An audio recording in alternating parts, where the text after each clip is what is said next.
It is the 17th day of August and the day is Saturday, and you're just in time for the Legends Edition, coming to you live from Broadcasting House, capital city, Nairobi, Kenya. I am Edmund Mudibo, and top in this bulletin.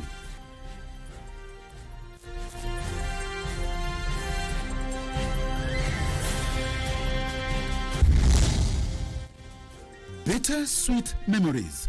Proverbial cruel hand of death snatches bride 11 days to her wedding, forcing family to bury her on the day that was to be her wedding date. We will postpone our strike action for 2 weeks. Not cleared for takeoff. Planned Monday strike by Kenya Aviation Workers Union put on pause for 2 weeks.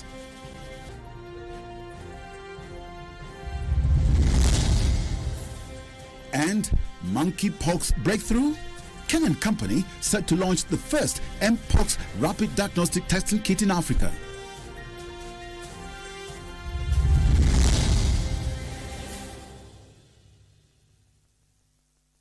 Our sign language interpreter is Lucy Mora.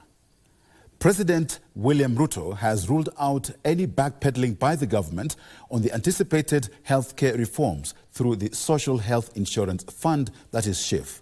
The head of state says universal health care coverage will only be attained if the country embraces the reforms that seek to disband the National Health Insurance Fund, NHIF.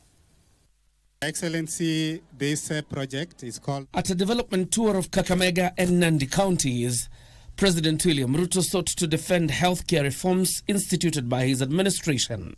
While a section of Kenyans remain apprehensive about the transition from the National Insurance Fund, NHIF, to the Social Health Insurance Fund, SHIF, Ruto says there will be no reverse gear on the reforms.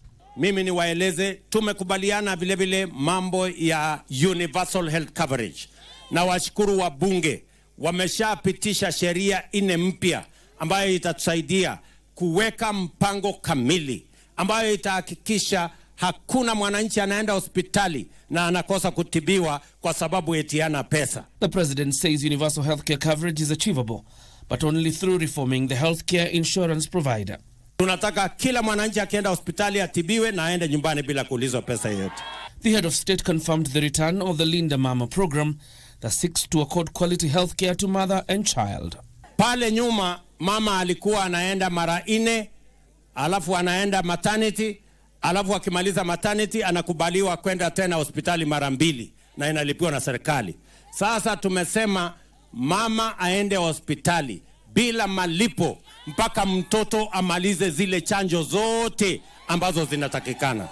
Hata wale wamama walio wajawazito, watoto, kila mtu atapata afya. Hiyo ni mzuri au la? Once more, Ruto rallied Kenyans to back the broad-based cabinet reconstituted recently as a means of fostering unity in the country. Tuwachane na ukabila, tuwachane na mambo ya mirengo, tuungane, tuwe team moja, one country, one united nation with a common destiny, us working together for the good and the interest of the Republic of Kenya, from all communities, from all regions and political formations. Mimi natii siasa nimewachia wakina Malulu. Kama kuna fujo katika nchi yoyote, wafanyikazi hawawezi kuwako, mishahara haiwezi kulipwa, watu hawawezi kufanya kazi, na tusipofanya kazi hatuwezi kulipa kodi. Na kushukuru vile umeunda upya your broad-based government. Dalili ya mvua ni mawingu. John Jacob Curia, the Legends Edition. A suspected case of Mpox has been reported within Kiambu County and is currently undergoing laboratory investigations. According to the Kiambu County government, once the diagnosis is complete, it will issue a comprehensive update on the status. This as a Kenyan company based in Kilifi County is set to launch the first Mpox rapid diagnostic testing kit in Africa. Following the declaration of Mpox as a public health emergency by the World Health Organization and Africa Center for Disease Control and Prevention, The largest manufacturer of medical equipment in Africa, based in Kilifi County, Revital Healthcare APZ, is now preparing to launch the first Mpox rapid diagnostic testing kit in Africa. Revital will be launching its very own rapid test kit antigen for Mpox. So we will work with all the regulatory bodies. We will even try and work with the government of Kenya to ensure that Kenya is the first manufacturer in the continent of Africa to introduce rapid antigen test kits for Mpox. Addressing journalists during a tour of the farm organized by the Kenya Editors Guild, the Sales and Marketing Director at the Revital Healthcare APZ, Ronik Vora, revealed that the company is also producing over 20 million end-to-end rapid diagnostic self-test kits every month for various diseases including malaria, HIV, syphilis, hepatitis B and C, and pregnancy rapid test kits, which are widely used across Africa and exported to over 50 countries worldwide. Ronik further urged the government to adopt and support the Buy Kenya, Build Kenya initiative in a bid to create employment opportunities. Vouching for this idea of Buy Kenya, Build Kenya, because the more local manufacturers you have, I as an industry employ 750 people. I'm one industry in the region of Kenya. Imagine if similar industries like this come up in Kenya, you can see a lot of the working population diverted into manufacturing practice. And as journalists, we are going to what we call a niche kind of reportage, that we have capacity in Africa to do our things. And most importantly for us in Kenya, that we are doing it at home. We are now rewriting the story, that the African story is changing. It's not just we have to get products from outside. Meanwhile, Kiambu County says the suspected case of Mpox in the county is currently undergoing laboratory investigations, and once complete, they will issue a comprehensive update on the status. The county has further assured residents of Kiambu that the Department of Health has activated all necessary measures to ensure the safety and well-being of residents. Deputy President Rigathi Gachagua has said that the government is working on lifting the caveat for residents of Mauche and other neighboring areas to receive title deeds for their land. Speaking during the memorial service of the husband of the Njoro MP Charity Kadhambi and the launch of the Kadhambi Chepkwony Foundation in Mauche, Nakuru County, the Deputy President said hundreds of families in the region deserve the title deeds for ownership to spur economic growth. The caveat was put in place by the East African Court of Justice, stopping subdivision of land, which was part of the Mau Forest Complex. Vile mumesema mumeongea, nimekubali, tutafanya hiyo mkutano ya jamii ya Wakalenjin na Okiek, tusuruhishe haraka iwezekanavyo. Caveat itolewe, mwende kwa AFC mchukue pesa, mwende kwa bank mtumie hizo title. I want to give the commitment of my boss President William Ruto and his government that the issue of caveat that has been placed on parcels of land in this county of Nakuru, our government will sort it out once and for all to the satisfaction of the people of this great county. Public universities have until Monday to ensure the revised calling letters for the first batch of first-year students are received by learners. This follows a directive by the Education Cabinet Secretary Julius Migos, who has disclosed the government plans to disburse 25.3 billion shillings for students who have so far applied for scholarships and loans. In the new funding model, families with an income of below 6,000 shillings will part with 5% of the cost of the program, while the remaining 95% will be advanced as scholarships, tuition fees, loans and upkeep funds. Timothy Kipnusu reports. It is a sigh of relief to 125,893 first-year students after the government directed public universities to ensure the revised calling letters detailing the student-centered funding model received the new letters by Monday. The new university funding model has been categorized in 5 bands, with families with a monthly income of up to 5,995 shillings categorized in Band 1, while those with a family income of above 120,000 shillings categorized as Band 5. Under Band 1, a student pursuing medicine with a family income of below 6,000 shillings will be required to pay 30,600 shillings of the 612,000 shillings, which represents 5% of the total cost of the program.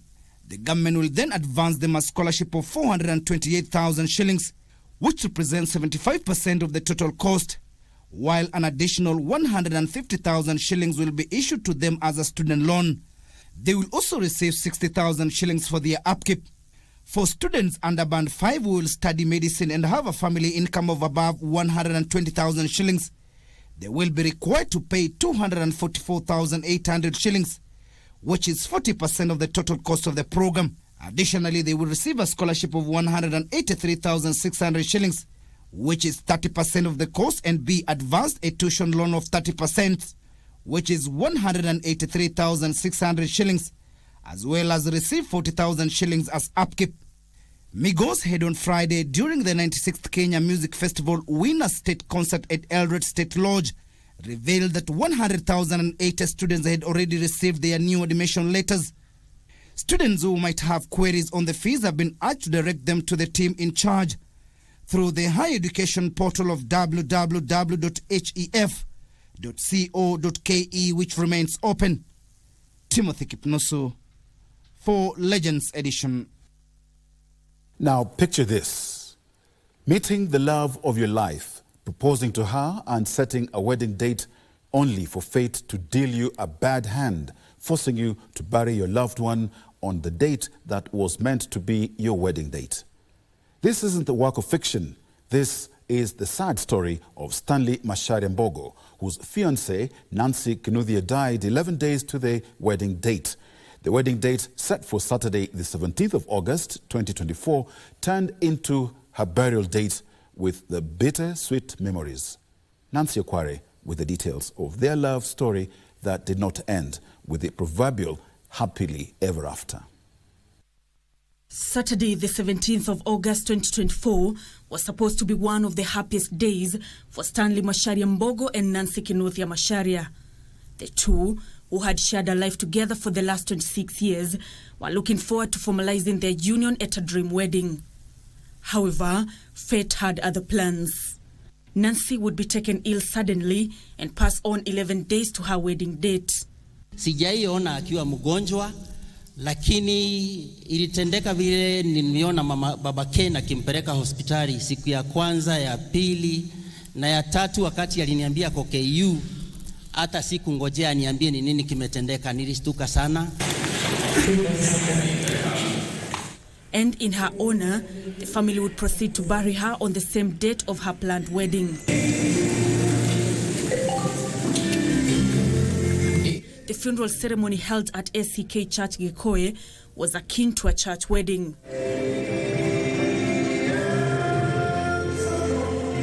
While he donned his wedding suit, his bride, who lay in the coffin, was also dressed in her wedding dress, complete with a veil.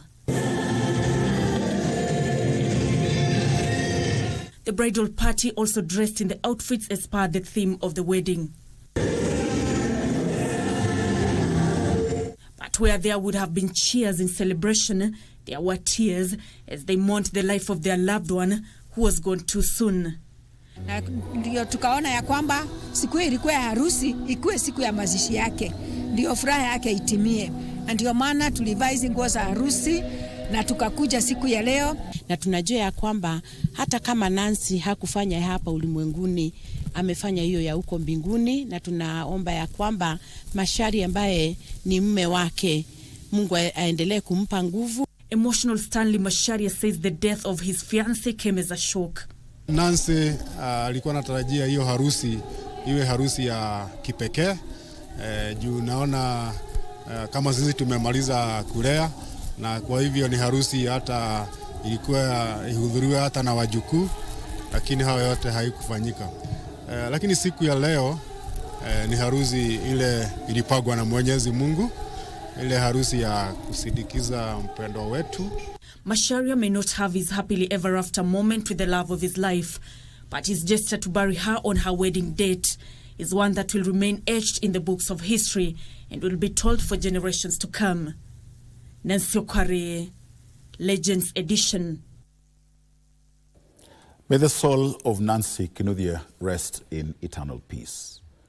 The Kenya Aviation Workers Union has suspended for 2 weeks the planned strike initially scheduled for Monday to pave way for talks. The Union Secretary General Moses Ndiema on Saturday announced the suspension of the strike to dialogue with the Transport Cabinet Secretary Davis Chirchir. Key among their demands is the rejection of the proposed deal with India's Adani Airport Holdings Company to develop the country's biggest airport. The union claims the partnership will lead to job losses. Abdiaziz Hashim with the details. To deliberate on the status of our intention to go on strike starting on Monday. With less than 48 hours to the planned strike, the union leaders appear to retreat and announced they will give a dialogue a chance. And after lengthy deliberations, we were requested to pause our strike action and to allow dialogue to take place. The Kenya Aviation Workers Union say they plan to meet Transport Cabinet Secretary Davis Chirchir to air their grievances. We will postpone our strike action for 2 weeks.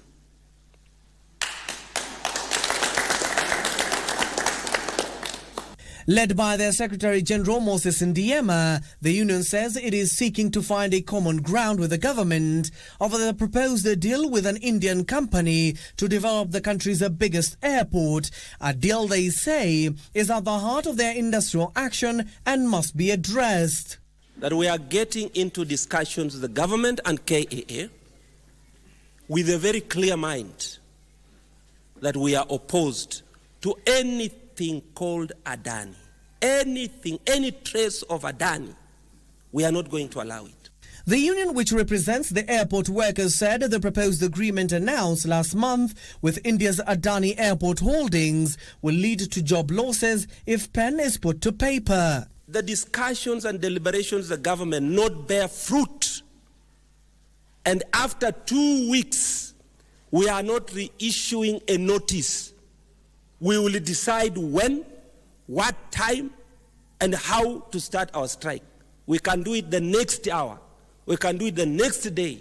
We can do it after 3 days, a time of our own choosing. Moreover, the union has made it clear that the top management of the Kenya Airports Authority KAA and the Kenya Airways ought to take responsibility for not sensitizing the airport workers on the deal. The highway of relieving some people, some managers of their roles, both at KAA and KQ. We will not end this dispute with the same people who have occasioned pain, who have, come up with punitive policies, decisions against our members. Already KAA said that contingency measures were put in place to ensure seamless airport operations amid talks to avert the workers' strike, which was initially set for Monday. Abdiaziz Hashim for Legends Edition. Mining companies in the country have been directed to pay royalties up front before extracting minerals from mining sites. Speaking in Kishushe, Taita Taveta County, Cabinet Secretary for Mining and Blue Economy, Hassan Joho, revealed that the miners have been taking advantage of the existing legal loopholes by selling minerals and reinvesting the gains before paying their royalties, which undermines the country's revenue collection from the mining sector. Joho further disclosed his plan to propose legal amendments in Parliament to reinforce and ensure adherence to the provision.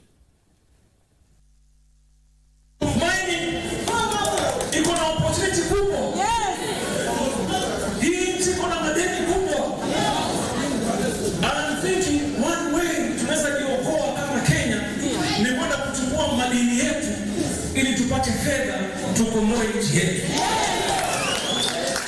Halafu kuna mtu anakaa kwa sababu ya ufisadi kiasi, unaweza kufanya mambo ya kipuzi. Never under my rule. Have no space for speculators. Wewe kama unataka kuja kumaini madini Kenya, jipange uingie kiwanja. Indigenous marginalized communities in the country are demanding recognition by the government and an end to discrimination they endure in their home counties. Marginalized and Minority Group Chairman Charles Nandane says lack of the national identification cards denies them access to critical government services and opportunities available to Kenyan citizens. In a vibrant display of their cultural pride, representatives from the indigenous ethnic minority communities across all the 47 counties gathered in Nairobi for their annual national convention.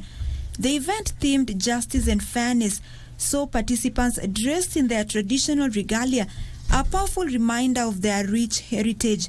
With a strong sense of purpose, the community representatives focused on highlighting the challenges they face in their quest for recognition and equal rights in their home counties.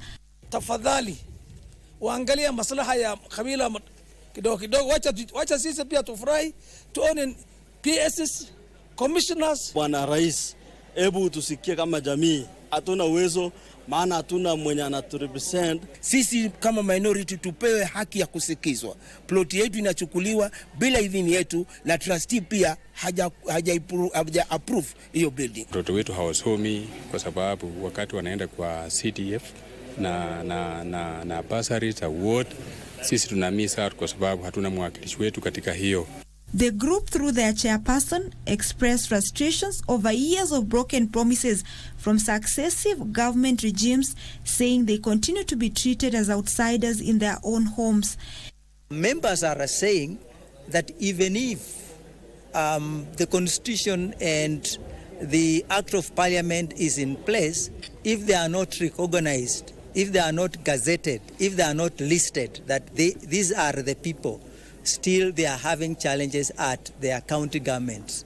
Once we fix the system, and it is only the authority and the president that can fix. So us dealing with the community, they have a lot of issues, and those issues are the system. Echoing their sentiments, Josephat Lowoi, the director of marginalized and minority groups in the country, acknowledged the issues, stating that the primary challenge lies in the lack of existing laws and policies to effectively address the need of these marginalized communities. We are coming up with a national policy that is going to address all the issues as outlined in Article 56 of the Constitution on the affirmative action on the minority and marginalized communities.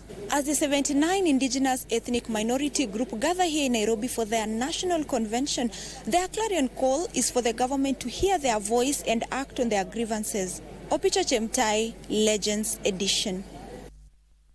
Meanwhile, Maasai leaders led by Kajiado Governor Joseph Olelenku have called for the preservation of their rich culture and urged Ma counties to allocate lands for cultural events. Speaking at a graduation ceremony in Osupuko village, Transmara West Sub-County, where young men are celebrating their completion of Emenchet, Governor Olelenku highlighted the significance of the Maasai culture as a key part of both Kenyan and broader African tradition. In Osupuko village, Transmara West Sub-County, a colorful celebration unfolded as the Ma community honored their young men's passage from adolescence to adulthood.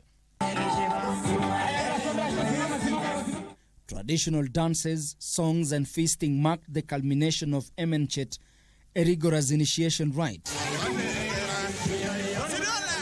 This significant milestone was celebrated by families and community members, with elders bestowing blessings and guidance. You are an embodiment of our nation tomorrow. You are an embodiment of our families in days to come. And as your parent, we are happy that we are not only giving you education, but we are also making you Africans, we are making you Kenyan, and we are making you cultured Africans. During the ceremony, Ma leaders led by Governor Joseph Olelenku highlighted the profound pride the Ma community has in its cultural heritage, noting its integral role in the broader Kenyan identity. We are very, very proud as the Ma nation that our culture has become our national culture, and the Maa people have become the most embracing community to other Kenyans, and we recognize the need for us Kenya to become one nation. Tumekutanisha vijana kutoka backgrounds tofauti. Mesikia kuna wale wa Canada, kuna wale wako Minnesota, na kuna wale wako hapa nchini Kenya. Leo tumejumuisha pia culture mbili, culture ya Kimasai na culture ya Kalenjin. Na culture hizo huwa zinafanana.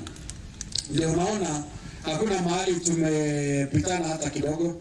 The leaders praised the young men for completing the Emenchet rite and stressed the critical need to preserve the Maa culture. Our government, and especially the government of Narok County, Kajiado County, and Samburu, set aside land where we can have our cultural events, where our young boys graduate to be elders, and that is key. Ben Chumba, Legends Edition. Well, my chronometer tells me it's time for our very first break. Stay with us.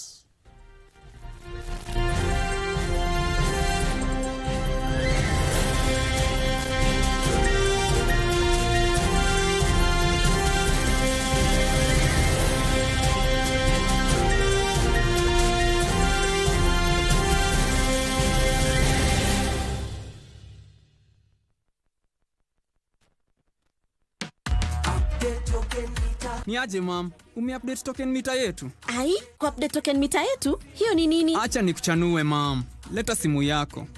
So, kuna hii text tulipata from Kenya Power. Kwa hiyo text, kuna code 2. Weka code ya kwanza ku-reset token meter. Alafu weka code ya pili ku-update token meter. Haya, ni hivyo tu. Wacha niulize wa mama wangu wa chama kama wame-update token meter zao, wajipange. Holiday Bonanza iko kwa star 570 hash pekee na ni option 4. Inamaanisha mwezi mzima wa Agosti ni tushinde. Dial star 570 hash, chagua option number 4 na ujipatie ushindi wako wa bidhaa au chapa, kwa sababu tumejaza. Kila wiki tunatangaza mshindi wa 250,000 Kenyan shillings na zaidi na zawadi chungu mzima. Alafu guess what? Tumerudisha Probox ndani, na isitoshe Mazda Flare pia iko ndani. Ni star 570 hash pekee, option ni 4. Holiday Bonanza, tushinde!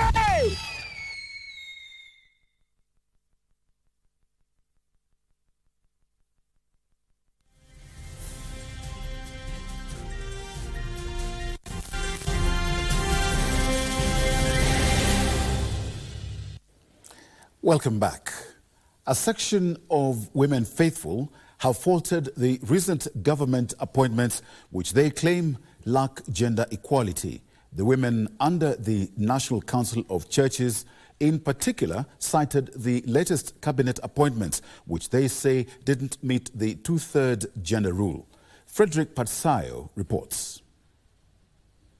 The National Women Conference at the National Council of Churches of Kenya brought together women faithful from across the country in Limuru, Kiambu County. Everything to God in prayer. The women cutting a cake to commemorate their contribution to the church. It is here where the women faithful expressed their reservations over the recent cabinet appointment, which they claim lacked gender balance. They are now calling upon the president to review the appointments. We call upon you to remember the vows that you took to implement and protect the Constitution of Kenya, and in so doing, review the cabinet to ensure compliance with the 2/3 gender rule principle. On the embattled Meru Governor Kawira Mwangaza, this is what they said. We do not know what the Senate will give the ruling about her status, but as women, we are praying that she retains her position. Few kilometers away in Naivasha, men's only conference under PCA Church was underway. Here, men were called upon to form or join member of social groups that are beneficial to their causes. Now come and talk together, to sharpen each other, to help each other, to encourage each other, to build each other, because man, as we are today, he's so threatened. And unless we have this man get out of this cocoon, man is not in a very good shape. Maasai Frederick, Legends Edition. It was a memorable Saturday for Kenya Broadcasting Corporation Kiambu-based journalist Thomas Kimani and his long partner Pauline Wangari, who tied the knot in a colorful ceremony early today. The two formalized their union in the presence of friends, family, colleagues and the clergy at the St. Anna Joachim Catholic Church in Kiambu County. Kasichana Masha was there and filed this report. Saturday morning at St. Anna Joachim Catholic Church, Ndumberi Ward. Friends, family and colleagues gather here to witness Kenya Broadcasting Corporation's Thomas Kimani say I do to the love of his life, Pauline Wangari. After the church service, the couple joined their guests for reception at Our Lady of Fatima Catholic Church. The bride and groom, who are also loving parents to 4 children, say they look forward to many blissful years ahead. But today, since we have entered in the church with the both legs and soul mind with the sacrament of marriage, we are so happy. What I would say ni Mungu atuongeze nguvu, miaka tuone watoto wa watoto wetu, tuzeeke pamoja na yeye. A section of KBC staff were here to show support on the couple's big day. Nyumba iliyojengwa kwa msingi ya dini itasimama milele. Natakia familia yako, jamii yako, afya njema na heri na baraka za Mungu. I know there has been challenges, but not all marriages have challenges. You have to face the challenges and then move on. Congratulations to Mr. and Mrs. Kimani. What God has put together, let no man put asunder. After staying together in an unofficial marriage for more than 20 years, Thomas Kimani and Pauline Wangari today decided to officiate their union. From the KBC fraternity, we wish them all the best. Kasichana Masha for KBC Channel 1. The challenge of mental illnesses among learners and teachers in schools took center stage on the second day of the 4-day teachers' conference held in Nairobi. During the meeting, participants expressed concerns over the increase in cases of mental illnesses, calling for concerted efforts to find ways of equipping teachers and students on stress management, as well as to offer other support and counseling services. The need to ensure a smooth transition from the 844 system to competence-based curriculum was also a subject of discussion during the meeting. Saturday morning in Nairobi, 80 teachers from 80 schools convened for the second day of the 4-day teachers conference organized by the Kenya Education Fund. It's here that concerns on the state of mental health in schools took center stage amid calls to equip teachers with skills to deal with the emerging challenge of mental illnesses. Mental health is a challenge, and if you're not keen, there are those who are suffering without knowing that they have that mental health problem. And it's not only to the students in our schools, even the teachers themselves. Most people don't realize that maybe you have that problem, and maybe your perception is on the extreme side of maybe mwenda wazimu. The conference further seeks to demystify the uncertainty surrounding the ongoing transition from the 844 system to the competency-based curriculum. Not sure of how the transition, or if we'll get more students. I'm sure we are still waiting to see how the CBC will chip in. CBC is something that is actually doable, is good. It's just a matter of changing our perspective towards it. Participants are trained on mental health and stress management, supportive conversations and basic counseling techniques, building blocks of mentoring, attributes of a great mentor, among other topics. Number one, we are focusing on career choice so that we can be able to shape their career aspirations, their leadership aspirations, and most importantly, their well-being. The Kenya Education Fund is a non-governmental organization that offers full scholarships for high school and the first-year university students for children from poor backgrounds. Currently, we have 620 students actively in different high schools. And over time, we've been able to support more than 4,500. The conference ends on Monday. Tilio Marco for Legends Edition. Agricultural Society of Kenya Coast Branch Chairman Henry Nyaga has reiterated that preparations for the Mombasa ASK show are in top gear, with 80% of repairs on the exhibition stands done. This year, more than 1,000 exhibitors are expected to grace the event, with 400 exhibitors having already shown interest. This and more stories in the County News Wrap. To journalists at the Showground Arena, Agricultural Society of Kenya Coast Branch Chairman Henry Nyaga assured those visiting will have a remarkable learning experience accompanied by an array of entertainment lined up for them. The Mombasa International Show is scheduled to begin on the 4th of September and end on the 8th of September this year. And we are happy with the security arrangements because we've been assured by the police, the Kenyan Navy, and all those involved in security around this region that our place is well secured. Meanwhile, in Homa Bay County, the rising number of accidents on Lake Victoria has become a significant concern for both local authorities and communities. A recent tragic incident resulted in the loss of 3 lives, necessitating urgent need for improved safety measures on the lake. We do use poor life jackets, some negligence also. You find that our fishermen, they just put their life jackets in the boat there, they don't wear them. Some boats are very small. They are constructed as small boats, like we call them juenge. They are not good in the lake because if the tides come there, they can just go out.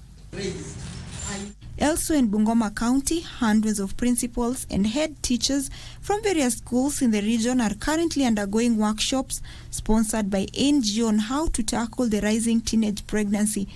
The 2-day workshop is aimed at equipping teachers with knowledge on how to help girls effectively deal with push factors. And finally, in Nyahururu town, a section of youth from Maina slum are calling on Kenya National Highway Authority to unblock the water drainage system, which has been blocked from one side of the road and sealed with a wall of concrete. They say they are living in fear of outbreaks of waterborne diseases.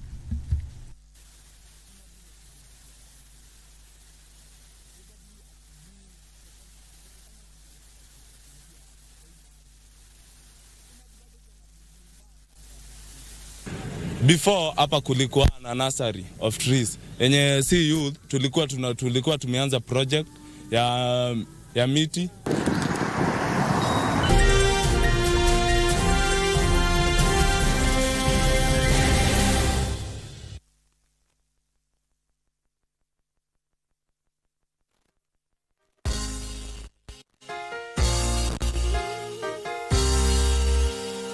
In the name of Jesus Christ, Mungu anatarajia ukanyange hatua mbele.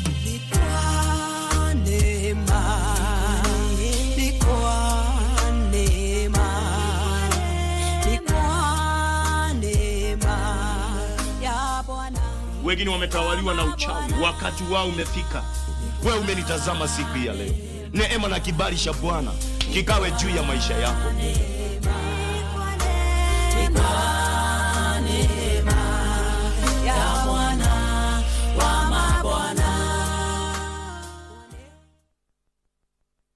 Holiday Bonanza iko kwa star 570 hash pekee na ni option 4. Inamaanisha mwezi mzima wa Agosti ni tushinde. Dial star 570 hash, chagua option number 4 na ujipatie ushindi wako wa bidhaa au chapa, kwa sababu tumejaza.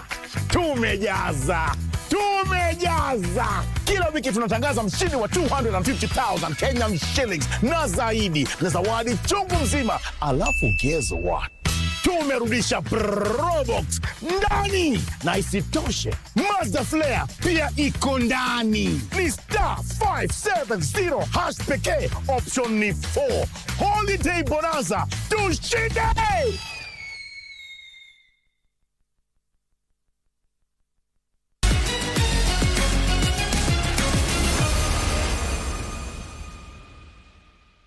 Abraham Kibiwott, though, did his best to restore Kenyan honour. They had won this title every year for 37 years. till they lost it last time out in 2021.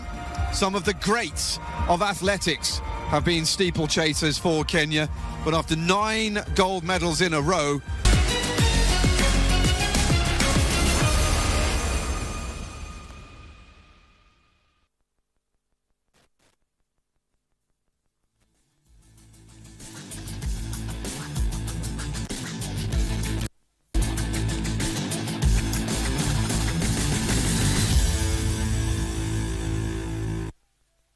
Well, we're glad you're still with us, and it's time for sports with a very own legend, Topi Lyambila. Thank you, bro. And a big thank you once again. Another Saturday and a date with the Legends Edition. I'm Topi Lyambila with the sports. The Paralympics athletics team is targeting to surpass their achievements at this year's Paralympic Games.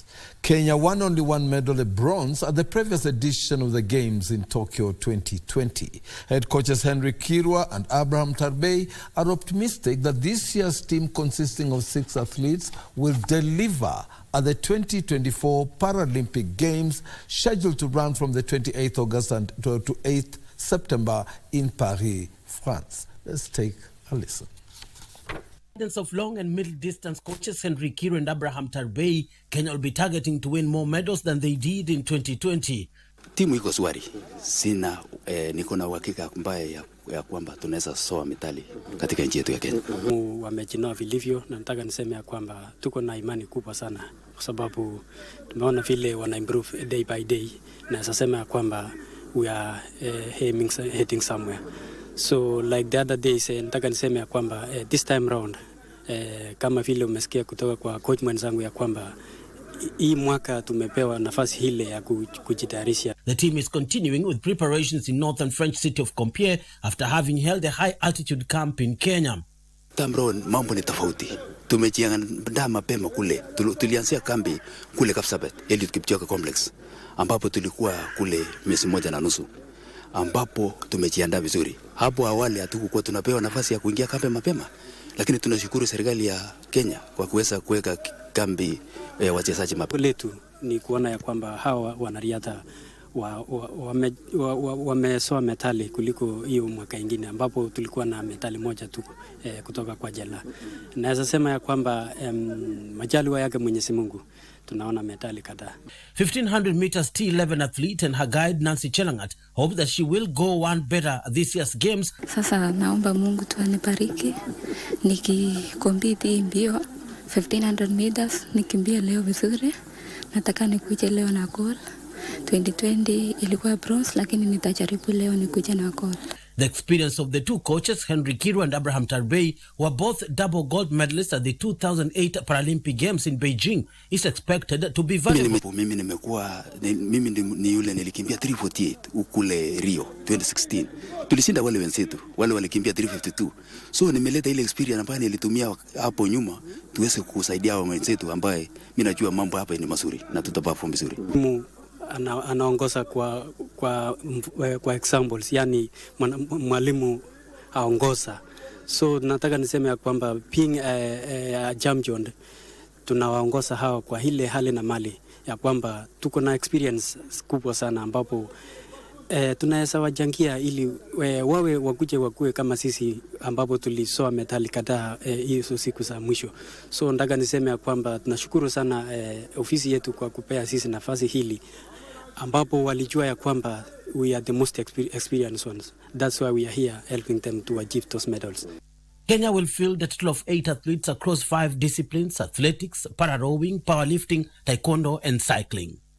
The National Paralympics team is camping here in Compiègne, 80 kilometers from Paris, in readiness for the Paralympic Games, which begin on 28th of this month through to the 8th of September, with just one target in sight, and that's to bolster their performance more than what they reached 4 years ago in Tokyo. Reporting for Channel 1 Sports from Compiègne, France, I'm Bernard Okumu.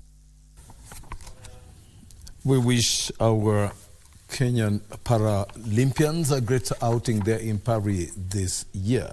Now, Kenya's Rosemary Wanjiru and Ethiopia's Tigist Ketema headlined the women's entry list for this year's Berlin Marathon, slated for the 29th of September. This year, for the first time since 2014, the men's race will not feature former world record holder Eliud Kipchoge and Kenenisa Bekele, who between them have won the race 7 times. Let's take a look at the story.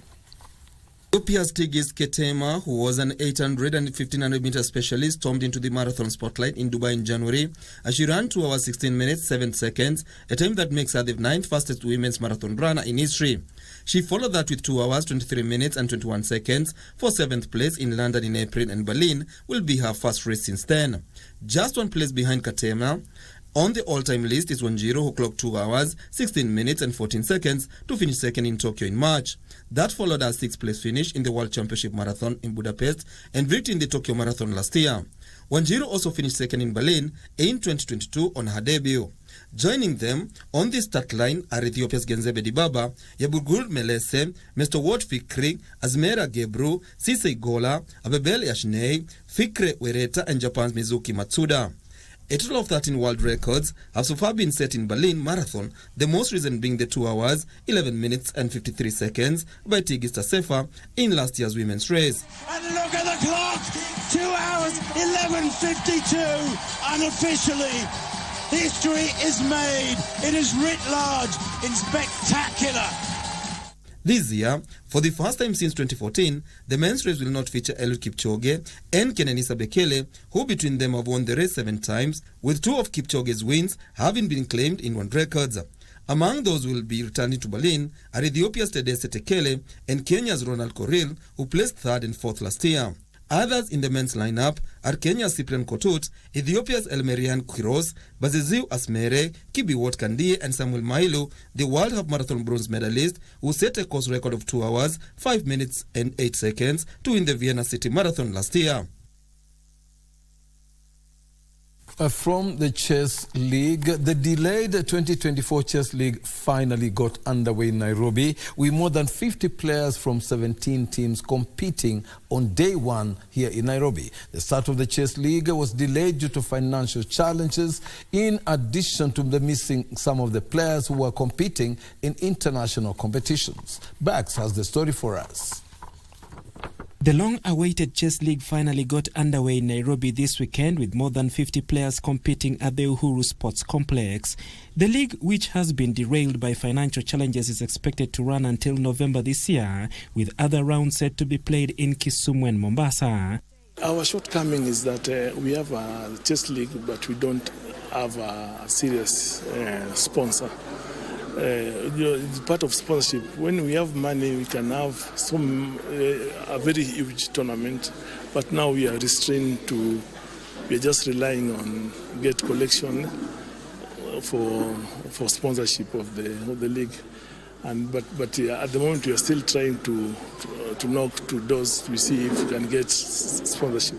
Equity won last season's title after an impressive run in the league that saw them beat KCB and Nairobi Chess Club, who finished the season in 2nd and 3rd positions respectively. We've started now seeing the magnitude of players are coming, particularly the young generation. There are so many coming into chess. Like just the other day, there was the junior youth chess championship in Nakuru, where we had more than 3,000 young players playing there, which it was a very good mileage to us in general. After round 1, Jake Watt sat in pole position with defending champions Equity, sitting 2nd and Victoria Warriors 3rd. One of the reasons why our area MCA, who's our patron, and the county government, when they came with this initiative, that was our aim, to try and promote as many sportsmen and women as possible, to try and bring professionals out of the place. The league will continue tomorrow at the same venue. From the Continental Club Soccer, Kenya Police FC will make their debut in the CAF Confederation Cup with a crucial clash against Ethiopia's Coffee Sports tomorrow at the Nyayo National Stadium. The second leg of the preliminary round will be played on the 25th of this month in Ethiopia.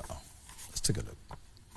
The continental assignment follows Kenya Police FC's recent victory in the 2024 Mozart Cup, where they emerged victorious in a dramatic final against KCB. Kenya Police FC secured the win with an 8-7 victory through post-match penalties, a result that not only earned them the domestic cup, but also paved the way for their participation in the CAF Confederations Cup. To encourage strong home support, Kenya Police FC has waived all gate charges for the match, inviting fans to come out in large numbers to support the team as they strive for a crucial first-leg victory. Kujiandaa na tumejiandaa vizuri, vijana wako ready, kila mtu uko ready, isipokuwa tuko na injury moja peke yake, but lakini the rest wako sawa. Na game ya kesho tunataja ushindi kwa sababu tunacheza nyumbani. Mashabiki waje kwa wengi kwa sababu pia watakuja kuenjoy. Kulingana na ile timu pia tunacheza nao sio wabaya. So opponent pia kwa wazuri. So pia sisi lazima tukue wazuri kuwashinda kwa sababu tuko nyumbani. So mashabiki wakuja kwa wingi wataona ushindi. Sisi watakuja kuona draw ama kulose. Tunataka kushinda kesho. Ukiangalia ni combination poa sababu wachezaji wengi wamecheza kwa hiyo stage. Ukiangalia national team kwa clubs pia wame represent clubs zao tofauti. So ni experience poa pia kwa wachezaji na pia kwa club kwa sababu ni first time kwa Kenya Police kucheza kwa big stage. So I hope everything will go well na tutapata good results kesho. Kenya Police FC will travel to Ethiopia for the second leg of the preliminary round slated for August 25th. The aggregate winner from both legs will advance to the second preliminary round of the competition. From the rugby scenes, the defending champions KCB RFC kick-started their Dallas Sevens title defense with 2 straight wins to qualify for the knockout stage of the tournament set for tomorrow. KCB began the day with a 24-0 thrashing of Black Blood and went on to beat Homeboys 38-5 in the second game at the Jomo Kenyatta Stadium, Mamboleo. KCB was boosted by the return of Samuel Asati and Fesa Shiasi, but missed the services of Vincent Onyala, who is expected to return at the Kabeberi Sevens next weekend. Currently, KCB are third on the standings with 32 points.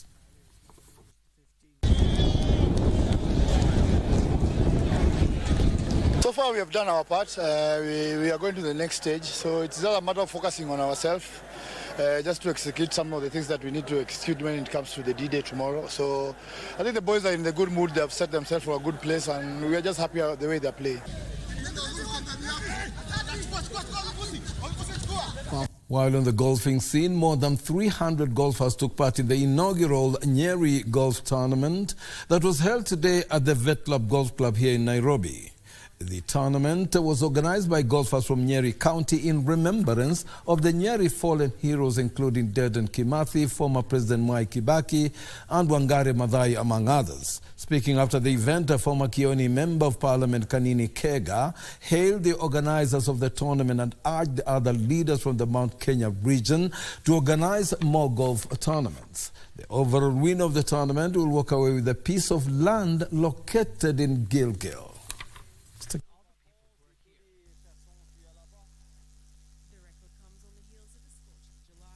We have enjoyed the course. It is cool. The weather is fantastic, and it's sometimes hot, sometimes cool, and we have enjoyed ourselves. We thank the Fetla fraternity for organizing and getting this pro sponsor for today. Golf is not a rich man's sport, but to some extent you have to spend because you have to probably be in a club. That is probably the most expensive thing. But basically, if you think of what else you'd be doing, maybe having a round of drinks or, taking a trip somewhere, you probably are best in the golf course.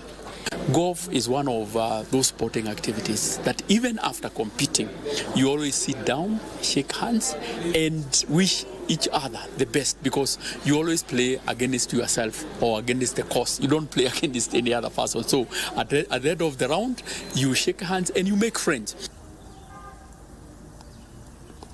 From the sunny greens, we move now over to the pools, where Naomi Kamau, Patricia Keroche and Dania Samuel have qualified for the quarterfinals of the Lady Luck Black Ball Pool tournament that kicked off today here in Nairobi. 43 players took part in the two-day tournament, which ends tomorrow.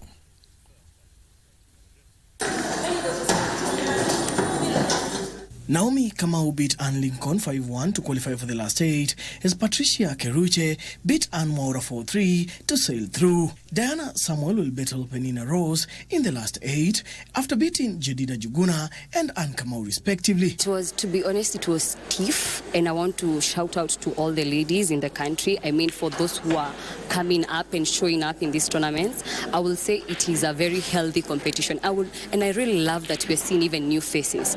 Other players who have qualified for the last 8 include Jackie Gidiji, Samantha Davis, Julia Mukuru and Diana Masharia, who sailed through in the round of 16.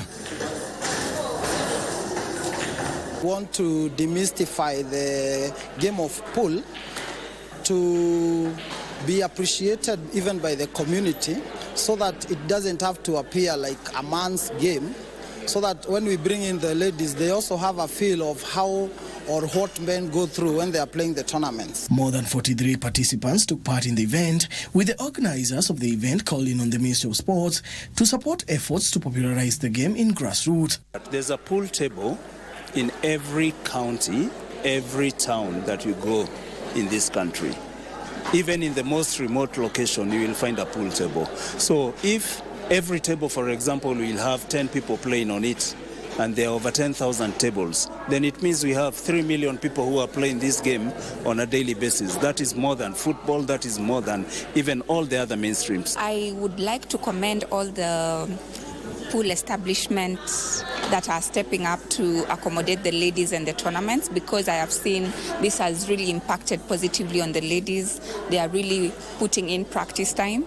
I was even knocked out quite early in the tournament, and yeah, it has impacted the ladies positively, and I'm seeing that they're taking up the challenge, which is amazing. Daniel Mwendwa, Legends Edition. And over to the international scene, New Zealand thrashed Argentina 42-10 to avenge the defeat by the Pumas in their opening match of the 2024 Rugby Championship. The win extended the All Blacks' unbeaten run at Eden Park to 50 tests. Let's take a look. Geordie Barrett now puts a little kick through. McKenzie's after it. He's got it. The All Blacks, who lost 38-30 to Argentina a week earlier, scored 5 first-half tries to take a 35-3 lead in Auckland. Damien McKenzie ran onto a Geordie Barrett chip to touch down before further tries from All Blacks captain Adi Sevilla, Caleb Clark, Will Jordan and Bowden Barrett before the break. New Zealand quickly stretched the advantage early in the second half when Jordan added his second try for his 33rd in 33 internationals, while McKenzie converted each of his side tries. He's in! Sensational try! Will Jordan! His 32nd! Argentina scored a late consolation try through Juan Cruz Malia, but the All Blacks extended their 30-year unbeaten run at Eden Park to 50 tests. Snatched away nicely by Ratama, said that's enough, puts it under touch. 50 without defeat for the All Blacks.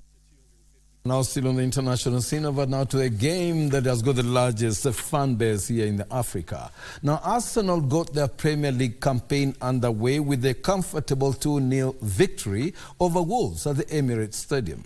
At the same time, Diogo Jota and Mohamed Salah scored a goal each as Arne Slot's reign as Liverpool coach began with a Hartford 2-0 victory over newly promoted Ipswich Town at the boisterous Portman Road. Let's have a look.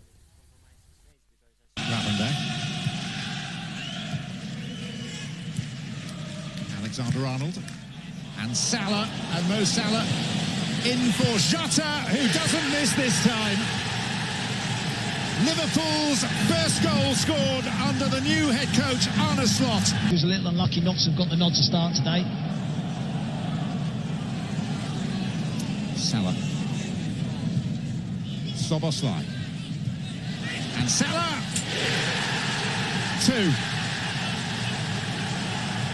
And Mohamed Salah sets a new Premier League record by scoring for the 9th time on the opening day of the season. Was the best option. Saka. 20 on that. Beautiful ball. Fabulous finish. In that midfield for Wolves. A free kick taken quickly. Havertz to Saka. Bukayo Saka!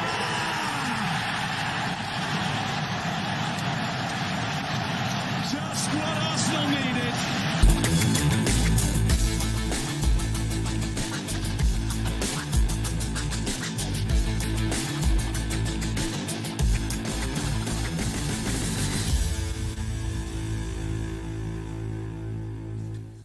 And of course, that's a wrap from the sporting scene, coming to you on KBC Channel 1 from the sporting legends. Edmund, I wonder whether one of your teams played today or it's expected to play. Actually, my teams all play today, and they're the ones which won. Your team? Well, that's a nice one. Well, it's been a great evening, of course, to enjoy the games, and I hope that, I don't know whether you still play pool, because at some point I thought I heard you played pool. I tried. And didn't go well? It didn't turn out the way I expected. Now, all of us are trying. What's important, that in sports, the most important thing is to compete. It's not about winning. It's called the competition. So once you compete, you're a winner. It doesn't have to be number 1 or number 2. Once you're in, you're a winner. Of course, remember that after this, we have got the, of course, ever versatile Kibango Mfumu, Winnie Marie Jose, and DJ Extra Salim will be coming with the Rumba. So I don't know whether you carried your dancing boots, Edmund, but today we're in for another Rumba show. It's been a long time, isn't it? Yes, it has been, Topi. I'm going to get my dancing shoes. That's where we're going to compete. Well, that would be good because the competition is great. Well, from me, Topi Lyambila, I'm saying it's a good night to all the sporting fans. And remember that, we are starting, the Premiership is starting, and there are many other sporting activities. And of course, the Paralympics, which will be shown also on KBC Channel 1. So from me tonight, it's Topi Lyambila saying, kwaheri. And on behalf of the great team that has made this possible, a sign language interpreter, Lucy Mora, I'm Edmund Mudibo saying goodbye, God bless.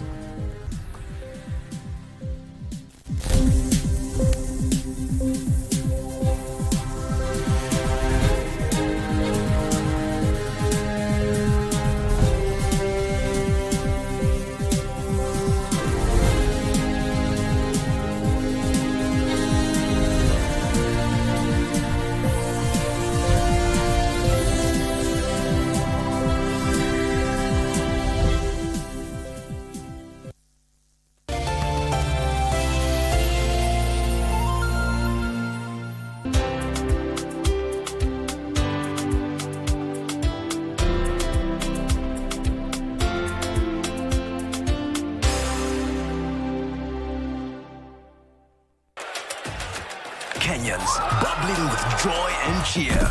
Tukicheer tuko unstoppable. Na tukipatana, our cheer spreads from within, across the world for all to see. We are the champions of cheers. Join in as we cheer on Team Kenya and stand a chance to win amazing prizes. Tusker, proud sponsor of Team Kenya. Terms and conditions apply. Excessive alcohol consumption is harmful to your health. Not for sale to persons under the age of 18 years. Holiday Bonanza iko kwa star 570 hash pekee na ni option 4. Inamaanisha mwezi mzima wa August ni tushinde.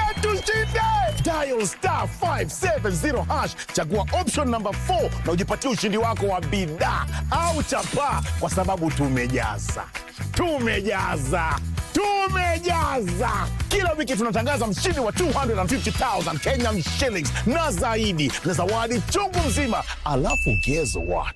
Tumerudisha Probox ndani, na isitoshe Mazda Flare pia iko ndani. Ni star 570 hash pekee, option ni 4.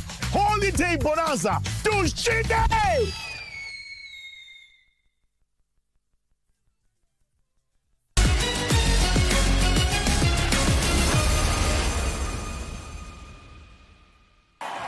Benson Kipruto, so often missed out as far as the Kenyan team is concerned.